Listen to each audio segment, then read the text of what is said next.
are now listening to the Fierce Kingz podcast.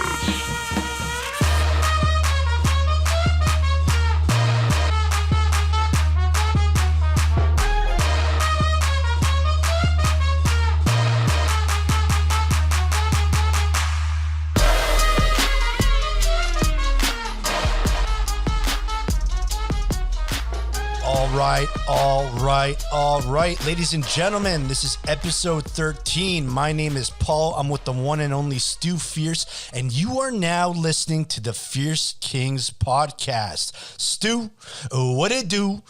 Baby. Whoop, whoop. All right, I had a question to you. Excuse me. What do you think about small talk? So I was at work the other day, and the way that it's all set up because of COVID protocol and stuff like that, they have kind of like lanes, and you have to stay in your right lane, the other person, and so you kind of pass by people like that. Okay. And then so what often happens is, especially if you're on the move, you'll pass by the same person often. Okay.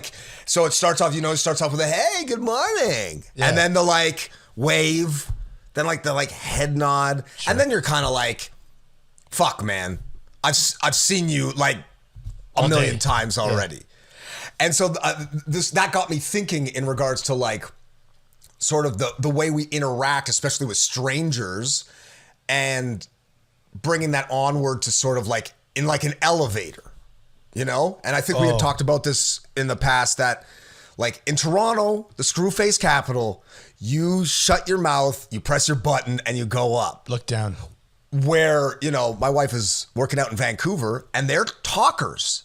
They want to talk on the elevator, and it is fucking strange, and I don't like it at all. So it's been maybe 4 or 5 years now. I've been working at, I would call them like larger corporations that have very large offices, right? Right. So when you go to meetings, like you got to walk, man. You got to sometimes fucking walk. So you're doing a figure eight around this massive building sometimes. And yeah, you see the same people all the time. And like at one point, I think you should just cut a deal with these folks and just say, look, said hi, gave you a wave, gave you a nod. I think it's fair to say that we don't have to even acknowledge each other anymore for the rest of the day. Yeah, and that should be kind of like in the rule book. And when it comes to the elevator, I think the protocol that you do, at least here in Toronto, but I think what is the most effective is you walk in, you give the folks in the elevator all a quick glance and a head. I acknowledge you, press the button, just wait, just look at the floors going up until yours comes up. And that's it. Yeah, nothing more than that. Because I don't know you, pal. Like, what am I supposed to, like, the weather is real crazy today or whatever. It's just the same old fucking garbage. The weather comes up all the time. It's so cliche. They're like, that thing's just like, well, we're going to talk about the weather. It's like, I feel like I'm talking about the weather every single day. And that's Canadian shit to me. Canadians only can talk about the weather. And then it's always a complaint too, right? Oh, it's too cold. Oh, it's too hot. Oh, it's too humid. Oh, it's too rainy. Oh, it's too snowy. It's like, go and fucking enjoy yourself for 5 minutes, man. Yeah. Also, like, we live in the same city. So it's just like, I know what's happening with the weather. Yeah. I'm fucked too, pal. Tough day, eh? Like lots of rain today. I'm like, yeah, I know. I'm very aware. I'm soaking wet. I was there, man. Bro. I was there. Yeah. Oh, it looks like snow. Yeah. I saw the snowflakes. I'm seeing the snow. I stuck my head outside too, man. I saw that. Yeah. I got here just like you. It's true, and that seems to be just like any topic of conversation. I have that always with like my neighbors, and which is fine because I think like to your elevator point, that's the kind of the agreement that I have now. Kind of is just being like head nod, acknowledgement, good morning, and then maybe that weather thing or whatever. But I'm not your friend. You know what I mean? It would be hilarious. This would maybe get me talking. It's like, let's say I'm in the elevator already and someone comes in, right? Yeah. And they just lay me like lay everybody in the elevator with some really heavy shit. Yeah. Hey guys, how's your weekend? My wife left me this weekend. I hope you guys had a better one than me. See ya. Have a great day. That's actually brilliant to get people to stop fucking talking to you. So you get into the elevator and you're like, hey guys, my daughter just killed herself. And then everybody's just like, holy the smokes. air gets sucks out of the fucking. Don't say anything. Just, just look down and say, sorry, man. Yeah. Have a great day. Exactly. So that's I'm glad you said that because that's my new thing now. I'm just, anytime I get into a situation of small talk with strangers, I'm just hitting them with some heavy shit so that they fuck off. That's what I'm saying. Just slap them with the cheese and you'll be fine.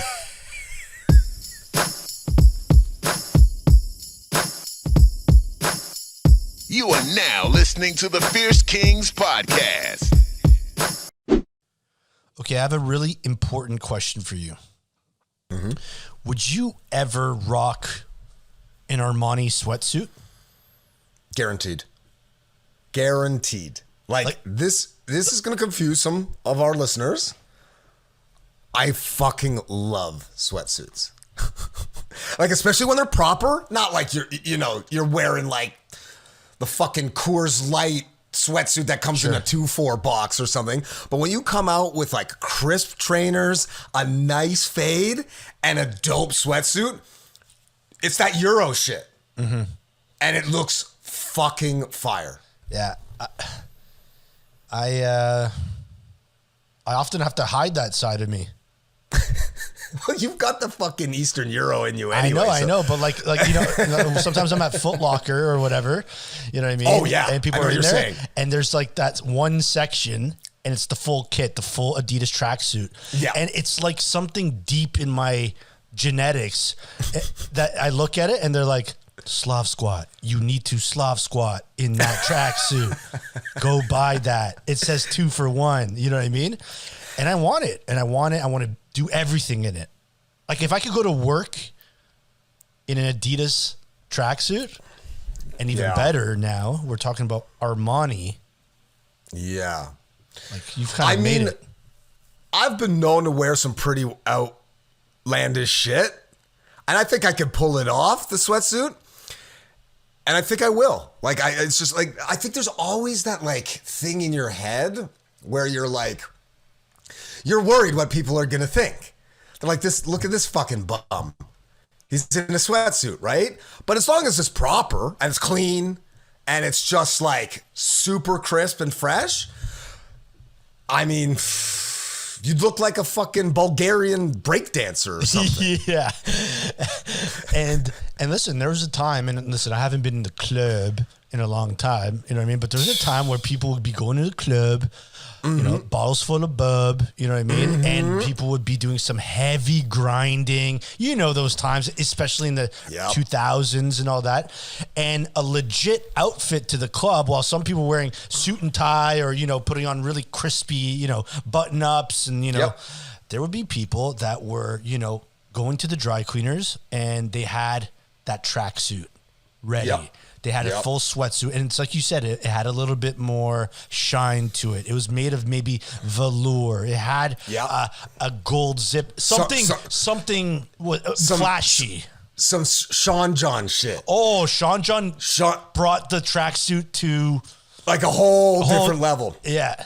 And that's actually a great point with the club, is because when you're wearing the sweatsuit, it's a very thin layer of fabric, right? Right. So when you're grinding and you're twerking at the club, in particular for males, you're getting pretty close to the action there. I wouldn't be surprised if in the past there were situations where males wearing sweat tracksuits at the club had to back off a few times to regroup. Guarantee it. If you know what I'm saying. I guarantee it. Like I bet some of those dudes they hit the dry cleaners at 4 p.m. before hitting the club, so it was all proper for their pre-drink. Sure. And then they hit the dry cleaners on Sunday because they were like, there is some splue up in that fucking piece. You know what I mean? I made a mess again. Which is great. Anyway, so like the tracksuit, you know, so we said Armani, but like, here's a story. I was flying back from South Africa, actually. So I went to, I was lucky to go to South Africa, came back, and this guy was coming off the flight. Like, I was waiting for my luggage, and this guy, I guess, was on the same flight or a connecting flight. Let me just tell you, man, he was dripping in Versace, and it was all like sweatsuit material. So it wasn't like the, you know, other. So this was his like travel gear, I guess. All right. So, and let me tell you, man, everyone was like checking him out. Everyone was just like, is this guy a celebrity? Who is this guy? He had jewelry, everything. Who knows? Maybe he was some South African rapper or something like that. But it didn't matter. He was in a tracksuit. He was wearing sweats, effectively. So he was on that drip. He was dripping. He was soaking wet, full of splash and drip. But that's because that's one of those things that I love about it so much, is because it's like, you've got to have some fucking stones to pull off a tracksuit. Yeah. So when someone sees someone in a tracksuit, they're like, that guy's Brad Pitt's agent or something. Sure. Because they're like, damn, this guy did it. Like, he left his house like that. He chose that outfit for the day, and specifically for these moments. Exactly. And because it's a dangerous game too, as with the club, you know, and potentially happen during the day or whatever, you pop a hoodie, everybody's peeping that shit, right? Absolutely. Now, what I do like about the sweatsuit too, and this could be Armani, this could be Versace, this could be just Adidas, it could be whatever it is. I love the like if you add a little bit of jewelry, a necklace, maybe a watch. Oh, you need a gold bracelet. Yeah, there's something you need gold. Yeah. You need gold. Gold, yeah. And if you add that, that's like the accessory. And now you've stepped it up a notch, because now people are thinking, okay, first of all, he can't be broke. Okay. Or he is in some kind of club or membership that, you know, values these types of outfits. Yep. Or again, he's just got that drip. You know what I mean? He's drip dried, and he's just fucking, you know, because you know what actually the brilliant thing about it is, you go and drop some cash on a nice gold chain and maybe a phony ring. And then you go hit Sport Check, get a 2-for-1 tracksuit for $49.99. You're looking fresh. Especially if you have brand new white on white sneakers. Yeah. And maybe a Kangol hat. Add a Kangol hat onto there. Oh, man. I used to rock those Kangol hats when we were in fucking grade school all the time. And they were just fucking fire. I've never been really like a hat person, but I know me not so much either. But yeah, I know there was a time. Now, so just to finish off here, because I mean, we talked about Armani. If you could pick one major brand to build you a custom sweatsuit just for Stu, and this was like you were known for this, what would the brand be? Adidas red with a Kangol bucket hat. White Adidas fucking trainers. I've thought about this so many times, and I fucking love it, and I'm going to get it one day. I just need to pull the trigger. Fuck it. Fuck it.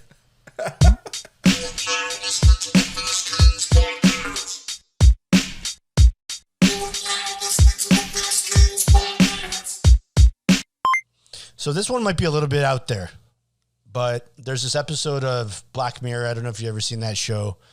And that's what inspired me. And after I tell you, and if you've seen the episode, you'll understand. And for the listeners, you'll understand. But let me ask you, would you ever sleep with a pig to save your country?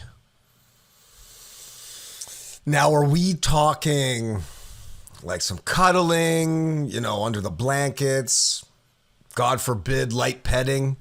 Or are we talking like you're doing the deed with a pig in front of the entire world to save lives? So it's live streamed, okay. In your bedroom.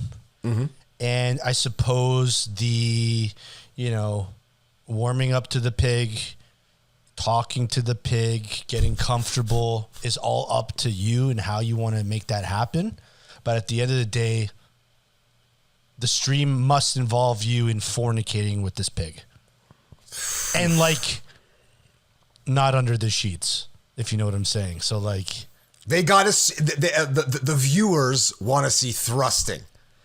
Oh, it's a thrusting old time. I'd say fuck my country at that point. You're on your own. Yeah. I'm not that altruistic, I guess, because I'm just like, I don't know, man. Because also, you know what? I bet a pig would fuck you up. Well, I guess it depends what kind of pig. Like, is it a hog? See, because is it a wart pig or a wart hog or whatever? Are we talking about a boar? A boar? I guarantee a boar would just rip your dick off if you try to stick it in there. Yeah, but then you can just grab it by the horns.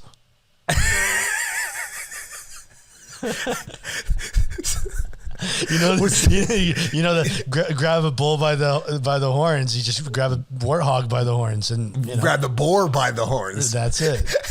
But so wait, in the show, well, it's not a show. Does he fuck a pig? Yes. It's not a show. What is it? Sorry. Yeah, he does. He does. He does. He goes for it. He's the Prime Minister of England, and he's like, "Fuck it." And I think it's like, yeah, there's like terrorism and bombs involved. And he's like, I'm going to fucking do this for my peeps. Damn. And I think folks are watching,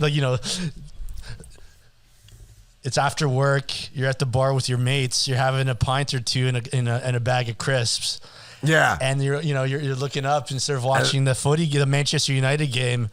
You're watching your Prime Minister fornicating with a boar. Yeah. Yeah. In his office. That's fucked up, man. I was going to say, like there was probably some slow claps going on, like way to take it for the team. You know what I'm saying? But at the same time, I have a feeling you're going to get some hate from a certain set of people, especially on the streets. Pig fucker.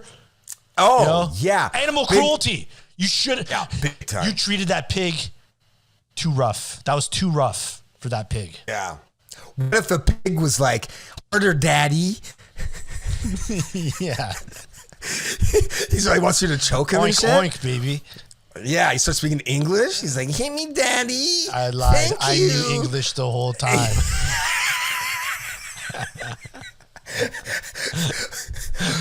Instead of lying about its age, it's just lying that it knows English. Yeah, it's lying that it speaks oink, oink, Yeah. But... No, I think you hit the nail on the head though too. Like, because there's gonna be I think there would be a lot of appreciation. You'd be like, "Yo, Gary, you fucked a pig for us, man. Like that's fucking that's rad." But then you walk down the street and they're like, "But Gary fucked the pig too." So you're in this fucking scenario where you're like appreciative, but at the same time you're like, this guy's fucking gross. Because, would there be any situation after fucking a pig that, a girl would date you? Or a guy, for that matter. Sure. It would probably not. They'd be like, Dan, you're the pig fucker. Yeah, he fucks But he's anything. like, yo, well, thank you. Thank you for your life, pal. I took this one for you. Next thing you know, I'm just getting, you're a pig-ist. You know, you hate.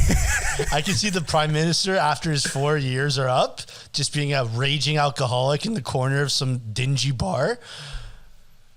You don't fucking know me. You don't have any idea what I had to do for you. You know what I mean? That's the biggest, probably the biggest action you could take for your country.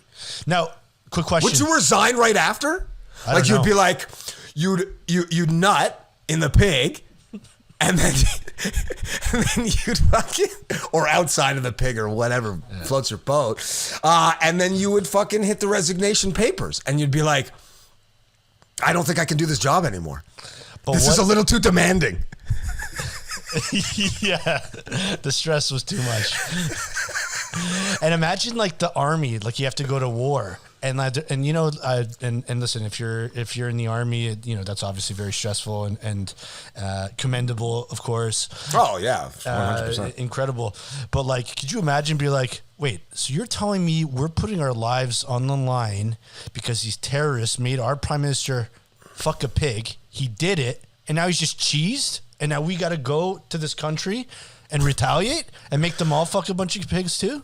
I would way rather go into a fucking war zone trenches than fuck a pig. Like if someone was like, yo, okay, you can fuck this pig, and then you say your country, and you're kind of a hero, I guess, and then you're like, you'll be fine afterwards, you're gonna live, or go into the trenches, and you may or may not come out. I'd be like, all right, give me my tin hat and my canteen. I'm hitting the trenches, right? You know those posters of Obama, the blue and red one that said hope? Yeah. Imagine like there was like, people on it. It's just the prime minister's face. They just said pork.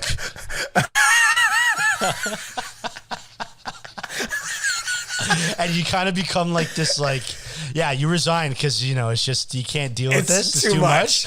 But, the NFT sold for 35 million. You know what I mean? That's a guaranteed NFT sensation. Yeah. You could probably, like, that prime minister, oh my Lord, bro, he'd be on a podcast tour for the rest of his life. Guaranteed. Telling that story. And he'd be on the show. We'd talk to him. We'd say, listen, bro, give me your reasoning behind all of this. And then tell us what got you to that point. Because it also, like, in effect, you're like most of these politicians, like, that cookie cutter look, they always got the wife and the kids, and they're all dolled up, and then this, that, and the other. You've cheated on your partner with a pig. Yeah. So this has never happened before. This has never happened. No, I mean, to our knowledge. Yeah, I mean, people are into some pretty sick shit these days, so it wouldn't surprise me if there's people fucking pigs. Like, you probably go to like a bunch of different countries, and next thing you know, it's just like you hit the farm, and it's just a fornicating palace. all those animals at the farm are just damaged goods, man. Oh, it's awful, and it's rape too, right? So it's just like you're just like, oh, the pig, the horses, the goats, the geese, or chickens, or who knows? I mean, people are sick fucks, right? So it's just like, to answer your question, I don't know. Yeah, I don't think I could do it.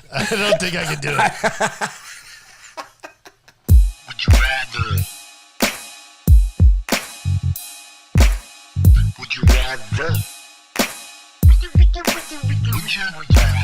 All right, would you rather?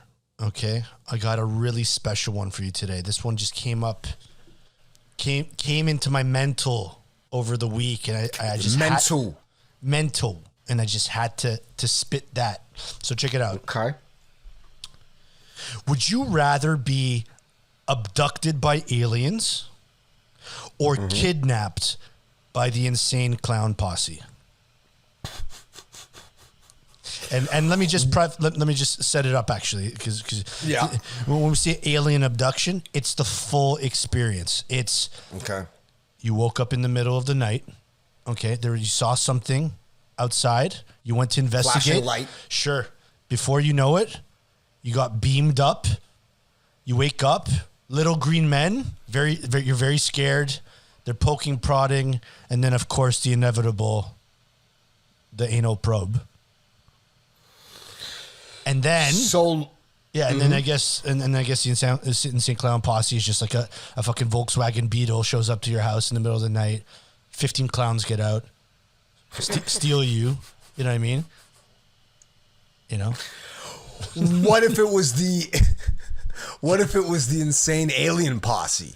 You get beamed up and you're getting probed, and you look up and it's these Martians that look like juggalos. Yeah, they got the makeup on. They got the makeup on, yeah. And then you get beamed back down. You're not sure if it was a dream or a haze or a nightmare, I guess, for that matter.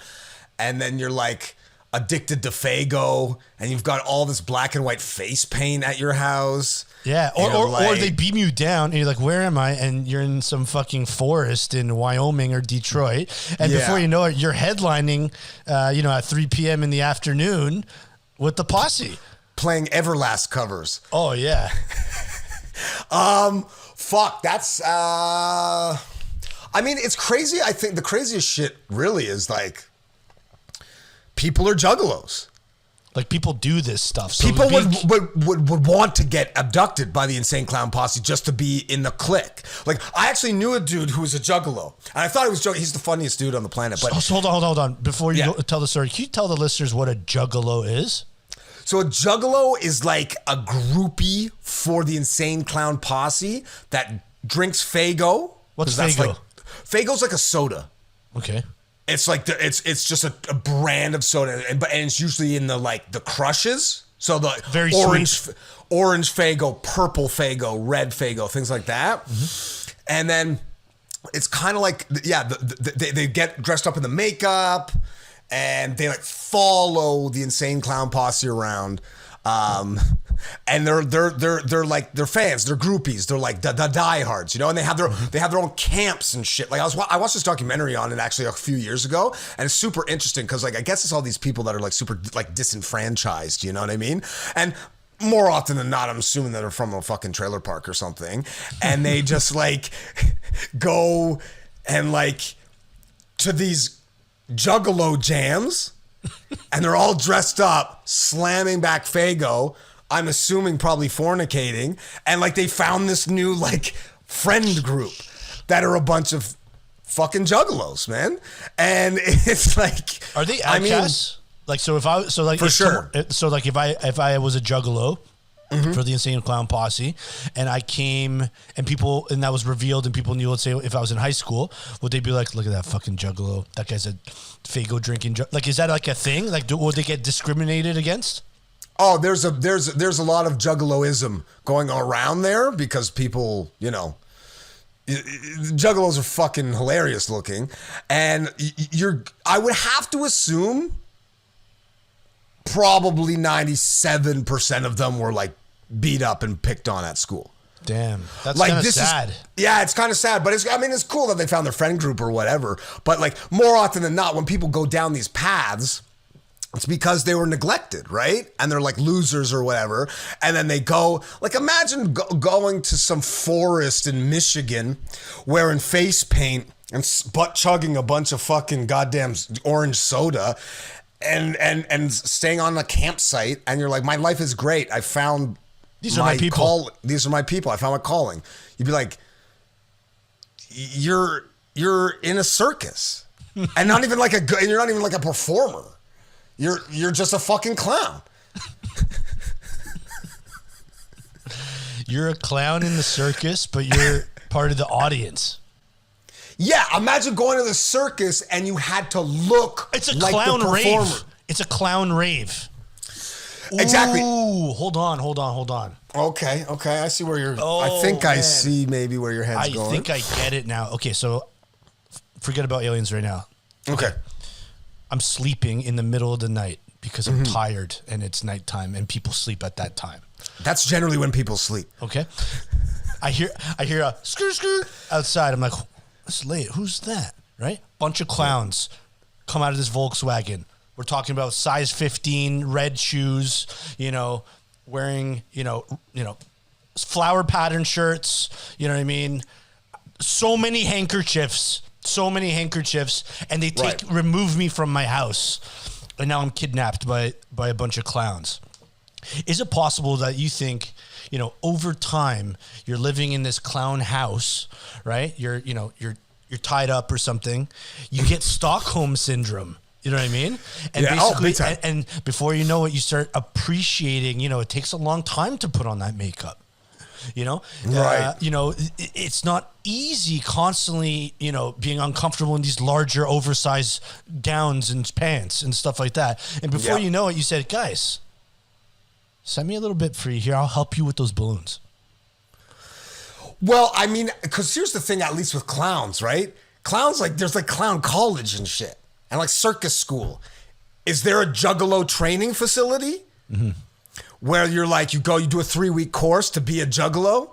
Like the guidelines seem pretty loose. It's just like you're a loser and put on face paint and then go to the campsite in Michigan and you're fucking good to go. Like I want some criteria here. I want to see your certificate of being a fucking true Juggalo. Fuck, man.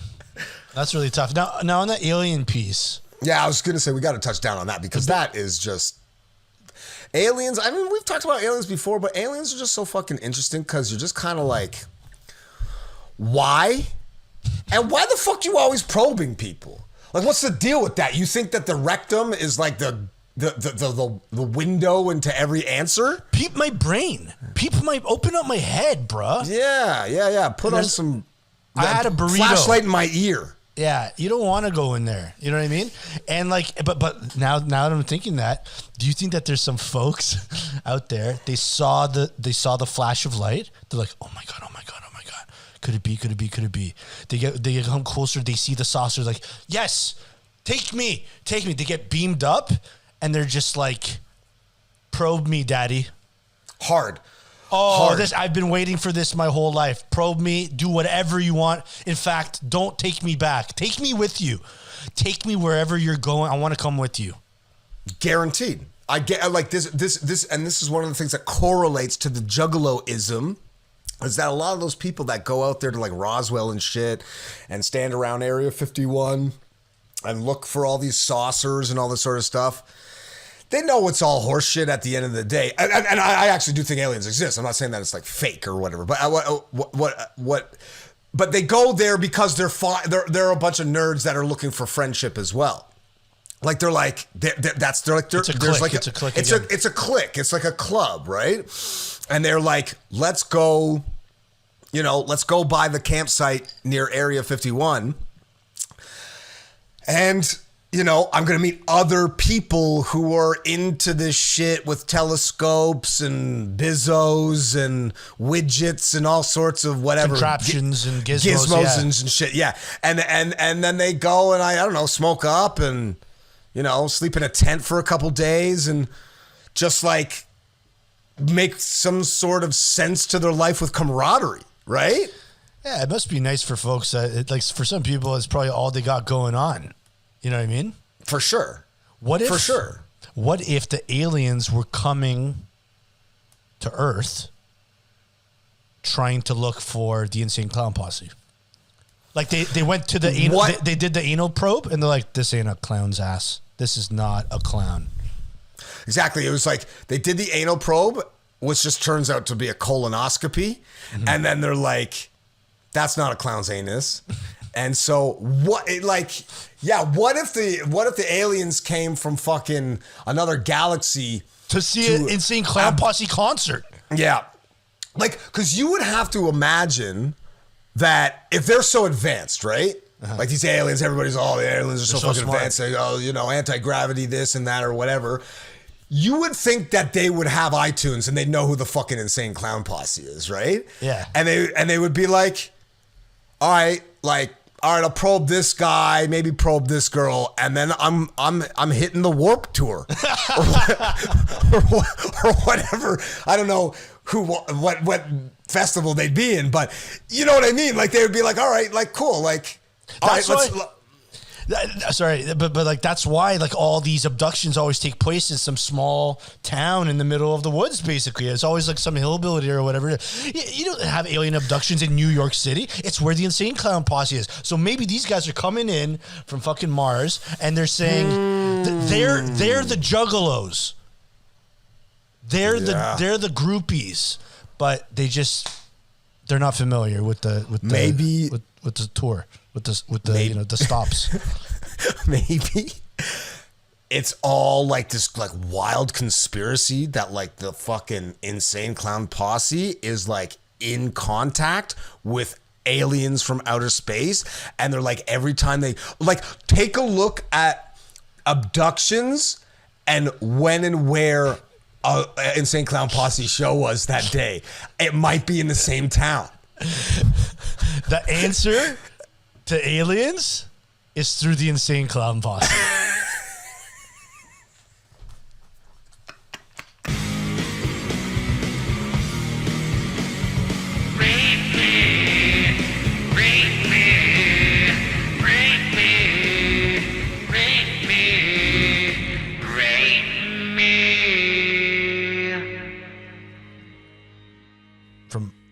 feedback I've gotten. You rotted is a top segment. So thank you all for chiming in, for submitting to fiercekingz@gmail.com.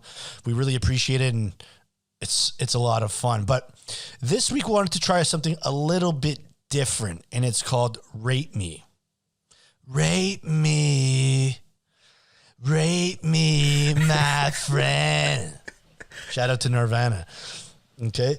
So check it out. So what I'm going to do here is I'm going to give 3 things, okay, to you, Stu, and you got to rate them. And the rating goes from whack to dope. So something can be the wackest, something can be the dopest, and I think let's call it something in the middle is just dece. Okay. Now, you said 3 things. Is there like a 1, 2, 3 system, or is it just like that's whack or is dope, or it's dece? This is the wackest. This is the dopest. It's dece. Okay, so that's a 1, 2, 3. Sure. Whack, dece, dope. Well, dope would be 1, dece would be 2, whack would be 3. Yeah. Okay. Perfect. So check it out. So here are the 3. Rate these sports. Okay. Okay. Beach volleyball. Frisbee golf. Frolf. Yeah. Yeah. Paintball. Ooh. They're Honestly, a little different. They're a little bit different. Yeah. Are they sports? I mean, honestly.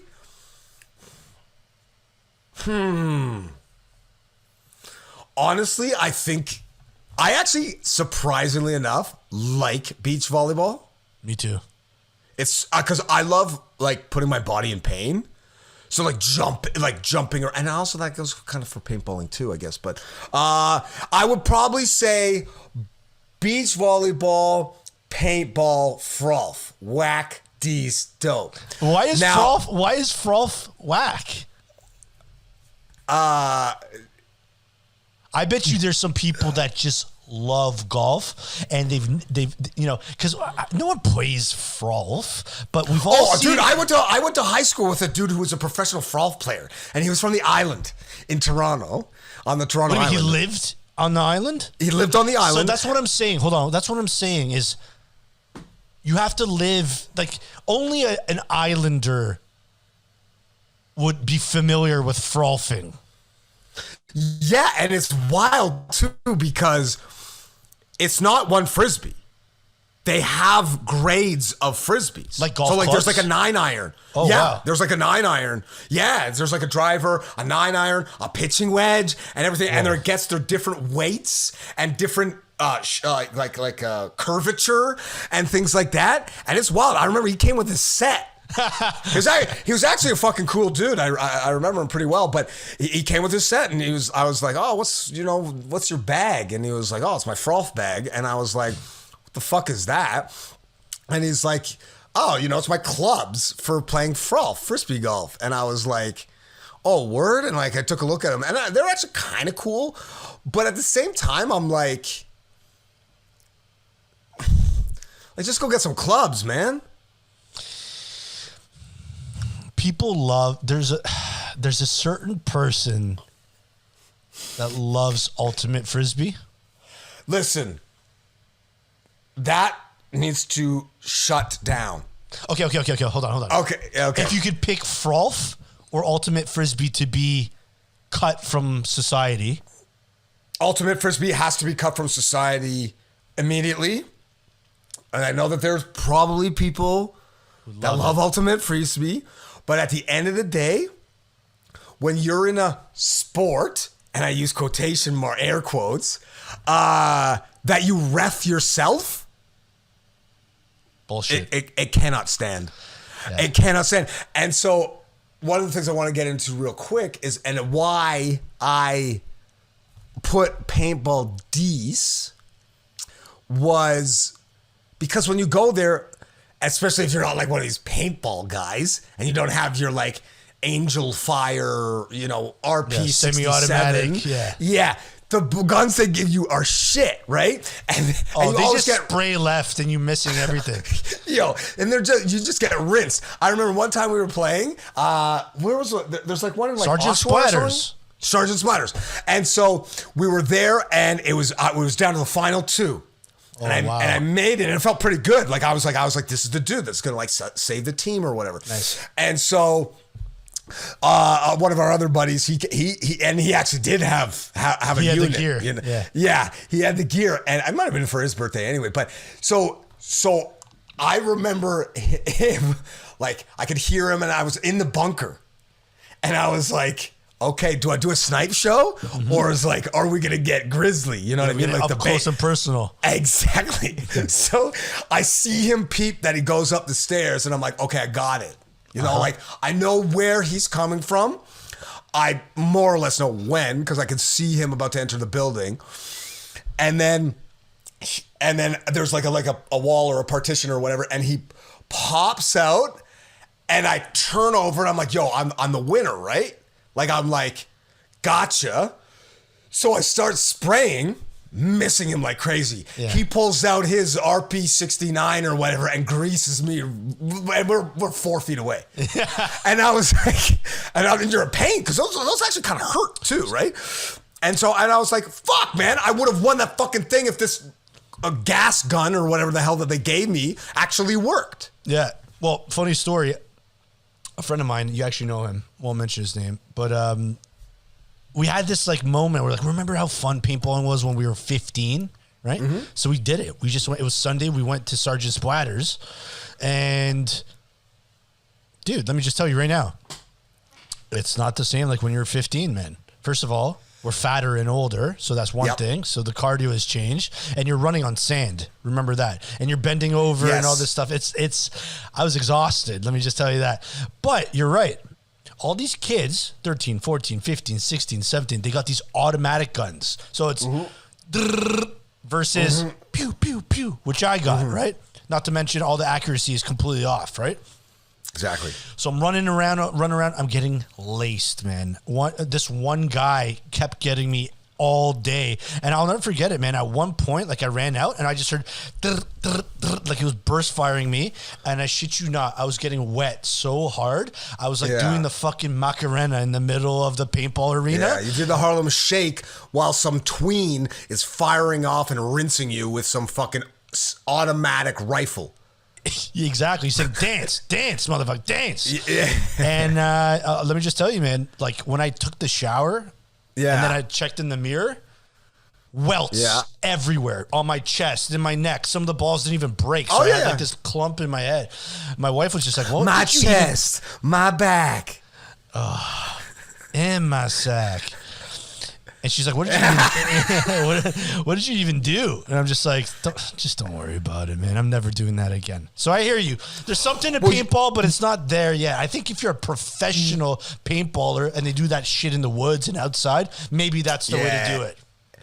Well, I think it's one of those problems, and I mean, and this is where I sympathize with women completely, is that when men do this stupid shit, there's, especially at our age, because we're fat old men, there's no way for you to like sound cool. Like they're like, oh, you're all bruised up, and women love scars and bruises or whatever, trying to act like a hotshot. And they're like, oh, where did all that shit come from? And you're like, I don't know. I was paintballing with some 12-year-olds at Sergeant Splatter's in Oshawa. They're gonna say, you're a fucking joke, pal. Like I remember because we used to skateboard quite a bit, and this was maybe 3 years ago, I want to say. And I was doing something, and I was just ended up on college, and there was Blue Tile Lounge there. Shout out to them. Yeah, I know. It's a sick fucking shop. Yeah. And I went in there and I got a skateboard, and I looked like I probably looked like such a poser too. Like I remember I was like talking like, fart. Yeah, and I was like talking to this kid, and he was probably like fucking like 20 or something, and I'm just like. Like, oh, you remember fucking Welcome to Hell or whatever? And he's like, what? He's like, shut the fuck up, man. And so I got the fucking skateboard, and I'm super pumped, and I'm like, I'm gonna try it, and like we were pretty good, back in our day, and I walk in, and my wife is just like, what's that? And I'm like, well, I bought a skateboard. And she's like, what are you, fucking 12? And it was just like, I mean, I don't take that shit personally, but it really is one of those things where it's like when you're a fucking fat old man like we are, like it doesn't look dope. Like it's not as like cool as you think it is or something. Yeah, you see, look at Paul. I saw Paul last week. Yeah, he was on a skateboard. Yeah. She's like, what a fucking loser. That's probably what they're thinking. Like my wife would be like, grow the fuck up. I'm putting that in the basement, and you're never stepping foot on that again. Even though I really want to, I'll be honest. Like I've been thinking about going to skate shop every single day. Like imagine that was someone at work, right? Like you're like, oh, I saw Brett at work and he was on his fucking skateboard. You'd be like, this guy's a fucking tool, right?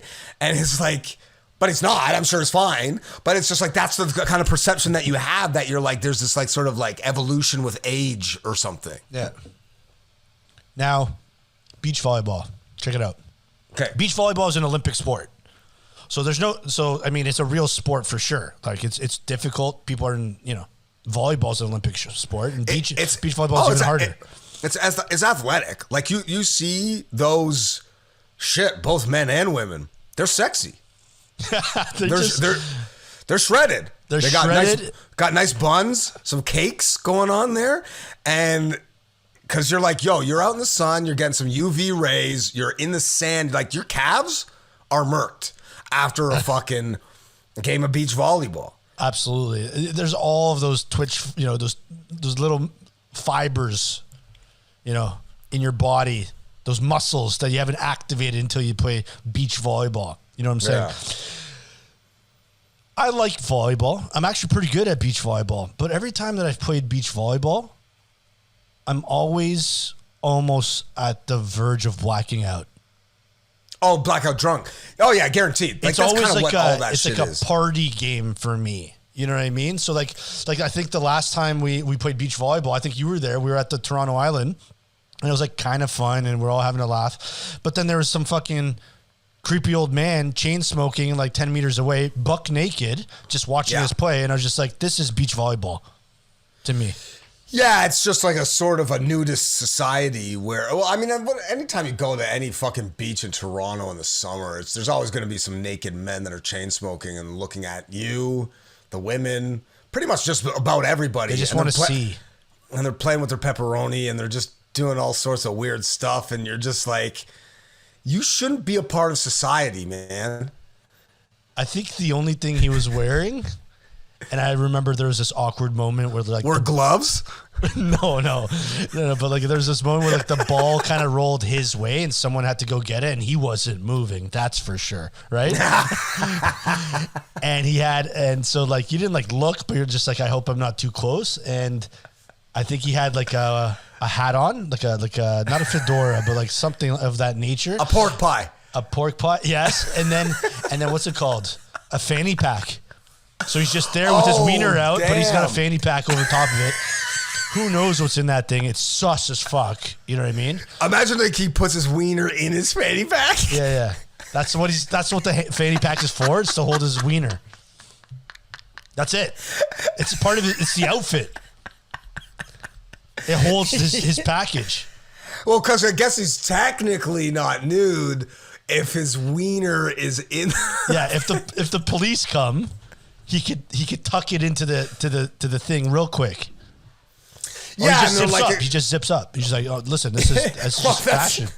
That's how he gets his fucking when he's getting his jollies going. He just unzips the fanny pack and pulls his wiener out of the fanny pack. And that's why beach volleyball for me is a hard whack.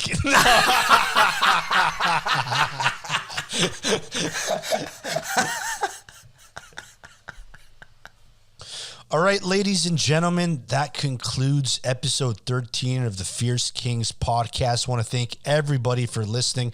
Remember, if you want to contribute, if you want to shoot us some ideas, and 100%, if you want to get on that You Rotted segment or some of the other segments, just send us an email to fiercekingz@gmail.com. Hit us up on Twitter, Instagram, and YouTube.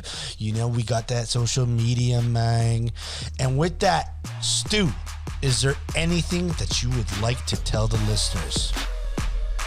You are now